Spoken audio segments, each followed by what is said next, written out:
Halo teman-teman semuanya, hari ini saya akan membahas mengenai 4 isu utama bidang pendidikan dalam presidensi G20.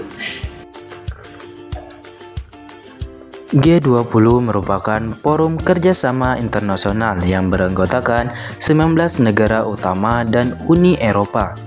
Selama masa presidensi, Indonesia berperan dalam menetapkan agenda prioritas dan memimpin serangkaian pertemuan G20. Recover Together, Recover Strong merupakan tema besar yang diangkat presidensi G20 Indonesia kali ini. Menteri Pendidikan, Kebudayaan, Riset, dan Teknologi, Nadiem Anwar Makarim, mengatakan Indonesia memiliki 4 isu prioritas bidang pendidikan yang akan didorong pada G20. 4 tujuan prioritas dari Education Working Group yaitu pendidikan universal yang berkualitas, teknologi digital dalam pendidikan, solidaritas dan kemitraan, serta dunia kerja pasca COVID-19. Tentunya isu pendidikan merupakan suatu hal penting dikarenakan pendidikan merupakan suatu aset dan modal dalam membawa suatu bangsa dan negara ke dalam suatu perubahan atau transportasi ke arah yang lebih baik. Banyak kekurangan dan kelemahan yang dimiliki oleh Indonesia.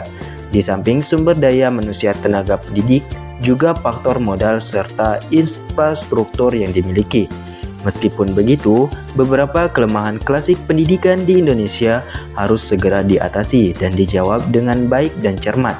Pandemi COVID-19 yang melanda seluruh dunia termasuk Indonesia secara langsung dan tidak langsung mengharuskan Indonesia mentransformasi bidang pendidikannya sesuai dengan arahan perkembangan zaman sekarang.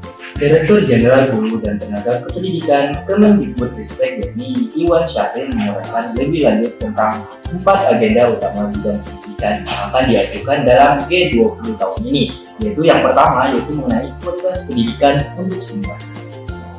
Isu ini berangkat dari tantangan untuk mendorong akses dan pemerataan pendidikan di semua golongan. Jadi, pendidikan ini inklusif untuk hal yang sangat luas, bukan hanya untuk anak disabilitas, tapi juga kelompok-kelompok marginal yang rentan. Iwan Syahril mengatakan komitmen tersebut juga menggarisbawahi keselarasan Indonesia dengan Sustainable Development Goals 4 tahun 2030 dalam hal tujuan pendidikan global bahwa dunia perlu memulihkan sektor pendidikan setelah pandemi COVID-19. Baik, selanjutnya yang kedua yaitu mengenai teknologi digital dalam pendidikan. Iwan Syahril berpendapat bahwa telah terjadi akselerasi yang luar biasa dalam pemanfaatan teknologi digital di dunia pendidikan selama masa pandemi COVID-19. Ia juga menjelaskan pada isu ini Indonesia ingin menajamkan diskusi dan solusi bagaimana teknologi digital bisa menjadi jawaban atas permasalahan akses kualitas dan keadilan sosial di bidang pendidikan. Dan yang selanjutnya yang ketiga yaitu mengenai solidaritas dan kemitraan. Isu ini menegaskan komitmen Indonesia untuk bekerja sama dengan negara lain dan memiliki rasa solidaritas dalam suatu kelompok yang dikaitkan dengan budaya gotong royong Indonesia.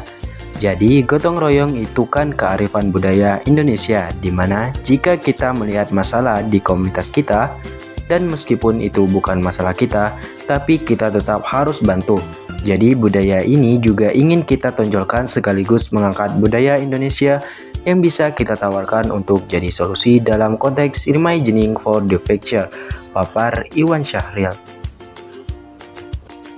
Dan yang terakhir yaitu yang keempat, ini masa depan dunia kerja pasca pandemi COVID-19. Pak Iwan Syahril menjelaskan pandangannya bahwa kebutuhan dunia, khususnya dunia kerja pasca COVID-19 telah berubah. Oleh karena itu, dunia harus menata kembali bagaimana pendidikan dapat menjadi tantangan dunia masa depan. Keempat isu ini perlu penajaman dengan koordinasi dan konsolidasi dengan serpa dan perlu dipicu suatu tanggapan yang baik. Dari berbagai negara yang sudah memberikan pandangan, umumnya mereka melihat 4 isu ini sangat relevan. Selanjutnya tentunya diharapkan terjadi sebuah kesepakatan antara menteri-menteri pendidikan tentang apa yang bisa kita lakukan atau call to action dalam menyikapi kondisi untuk recover together, recover strong. Transformasi digital di Indonesia harus mampu melahirkan berbagai macam inovasi pembelajaran. Inovasi dalam berbagai bidang ilmu menimbulkan perubahan dalam masyarakat global. Meski secara garis besar membawa kemajuan, perubahan ini juga membawa dampak negatif bagi institusi dan masyarakat. Hal itu mendorong semua pihak melakukan terobosan supaya tidak tertinggal dan mengalami dekadensi. Demikian pula dunia pendidikan tinggi tak luput dari itu.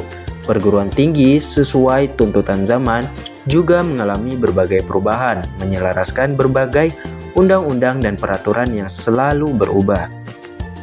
Tantangan pendidikan di era disrupsi teknologi atau perkembangan ilmu teknologi dan informasi dapat disimpulkan bahwa seharusnya dengan adanya perkembangan tersebut memudahkan untuk berkembangnya dunia pendidikan. Namun yang terjadi justru sebaliknya, seperti yang telah dipaparkan di atas bahwa banyak tantangan yang harus dihadapi para pengajar dalam melaksanakan tugasnya sebagai pengajar di era disrupsi teknologi. Akan tetapi keadaan akan berbeda jika para pengajar mampu memahami tantangan dan cara mengatasinya, maka dunia pendidikan akan mengalami perkembangan yang maju bersama-sama dengan